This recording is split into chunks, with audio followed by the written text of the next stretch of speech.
everyone, welcome back. TGIF. Yes, it's Friday and I am wrapping things up and heading home. It rained all day today. It just stopped. I don't know if it's done for good or if it's coming back later on. I didn't watch the news that much, but here's how my morning started. It's Uber offer, Walmart run, 8 drops, 20 miles, $76. I couldn't ask for a better way to start my day. I got there to the Walmart. It was the Walmart in Nottingham. I got there and I was the second person in line. There was this one guy loading up this van with a bunch of large TVs. They looked like they were 75 inches. Yeah, so I waited maybe about 5 to 6 minutes and then they load me up and off I went. And I dropped those off and then the offers just kept coming. There was, of course, a lot of lowball orders that I declined, but the good offers kept coming.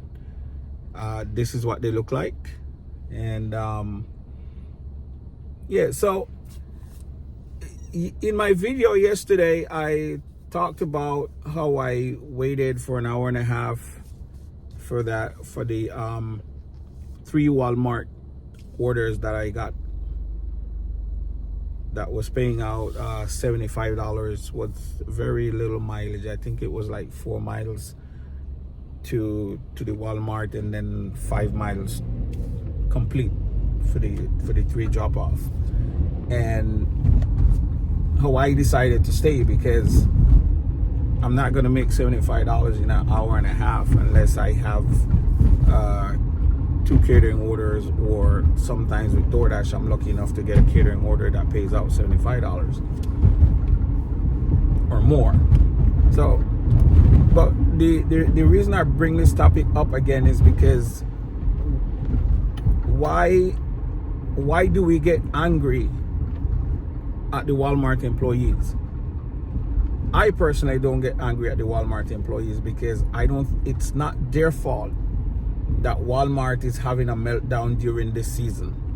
It's not their fault that upper management at Walmart does not plan properly and put people in place where they need to be in order to fill these orders and have them ready for when the drivers come up. I mentioned that a lot of drivers got frustrated and they left. I don't know, some of them were there over 2 hours. To me, personally, I think you need to have a plan of action in place when you accept these orders, especially if the payout is good. If they left and the payout wasn't good, then good for them, right? But being there over 2 hours, I would have to look at the dollar value, and if the dollar value is decent, that may be my last pickup for the day, and I'll just call it quits after I get it, right? So you have to have a plan of action. In my opinion, this is the way I work it around this season. If I get an offer and I get there and I can see a long line and they're telling me that they've been there over an hour and a half, 2 hours, whatnot, I'm gonna have a plan where if I see that, am I willing to wait or am I gonna drop this immediately? Because if you wait for so many hours and then drop it just to accept a $4, again, now I don't know if all of these drivers were Uber Eats drivers or there were Sparks. I don't know, honestly, but you have to have that plan, right? I know, like the past 2 Christmas season, the meltdown is so ridiculous that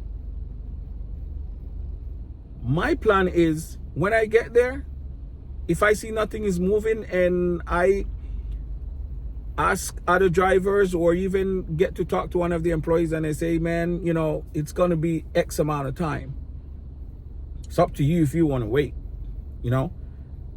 And then with that information, I can make a decision whether I'm staying or not, right? Most time, it's not paying me $76. If it's paying me $20, I'm not waiting for an hour. I'll call Uber Eats after about 10 minutes and I'll get my $4 or $5. And if they want to send it back to me again and I'm right there, I'll accept it. And if I get there and that offer is not ready, I'll call Uber Eats again and I'll get the hell out of that area. Or just simply stop accepting offer for that particular Walmart.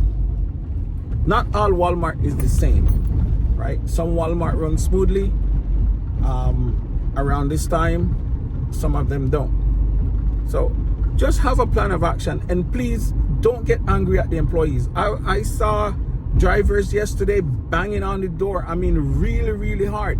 It's just a matter of time before they call security on you, and then you'll be banned from working Sparks or even working Uber Eats and picking up from that Walmart, because they do that from videos I've seen on YouTube from other drivers, right? So don't be angry at the employees. It's not, trust me, it's not their fault. And do this. I've done it. Every Walmart I go to, I try to befriend the employees. I greet them with respect. I help them unpack and load my car. A lot of drivers just sit there in the seat and have them loaded up. That's not going to get you anywhere. I mean, again, this is my personal opinion, to each his own, right? But I do that because I want to have the opportunity that when I arrive at this Walmart and things look like it's out of order, that I can approach that employee and he can give me a concise, good information for me to make a concise decision as to what I'm going to do, right? So be friendly, be kind to these employees, put yourself in their shoes. It's not their fault, trust me. Stop being angry at the Walmart employees. Stop banging on the doors. I can see why they get very defensive. It's because of those attitudes toward them, and it's not their fault. As much as they try to explain to us that it's not their fault, us drivers tend to take it out on them, right? And another thing is, if it's out of order, like, you know, during the meltdown, and one person tried to ask a question to one of the employees, before he or she can finish answering the question, you have 10 other drivers around them, and you can't do that. When you get there, just try to get the information from the other drivers and see if that can work for you. If they're waiting for a long time when you got there, trust me, you're going to be waiting as well, right? So again, my little bit of advice for today: please don't be angry at the Walmart employees. It's not their fault. I can't stress this enough. I just dropped off my last Uber Eats order. It was a shop and pay at Target, and customer tipped me an additional $10 in cash. I can add this to my daily total for today. I don't think these people got the memo from DoorDash about tipping, because check this out. I don't know. But anyway, guys, if you're working today, please continue to give great customer service and be safe. And please don't forget to like and subscribe. And thank you for your support. See you in the next video.